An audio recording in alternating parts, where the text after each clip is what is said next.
বক্তব্য প্রদান করার সুযোগ পেয়েছি, এজন্য আপনাকে আবার ধন্যবাদ জানাই।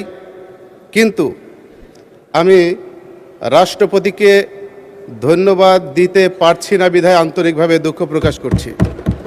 কারণ যে দীর্ঘ ফ্যাসিবাদের সময়ে সারা বাংলাদেশের মানুষ অত্যাচার, নির্যাতন, জেল, জুলুম, হুলিয়ার মধ্যে তাদের জীবন কাটিয়েছে, ঠিক সেই সময় ফ্যাসিবাদের পক্ষ নিয়ে রাষ্ট্রপতি ভূমিকা পালন করেছে, সেজন্য তাকে ধন্যবাদ দিতে পারলাম না। তবে ফ্যাসিবাদ সরকারকে আমি ধন্যবাদ জানাই।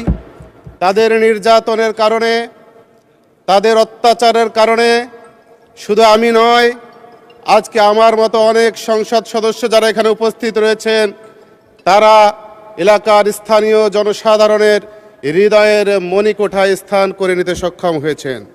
মাননীয় স্পিকার, আমি আজ এমন এক জনপদের প্রতিনিধিত্ব করছি যে জনপদটি খাজা খানজাহান আলী রহমতুল্লাহ আলাইয়ের পূর্ণভূমি এবং বিশ্ব ঐতিহ্যের ধারক, যেখানে ইউনেস্কো স্বীকৃত ৬০ গম্বুজ মসজিদ ও বিশ্বের বৃহত্তম ম্যানগ্রোভ সুন্দরবনের প্রবেশদ্বার।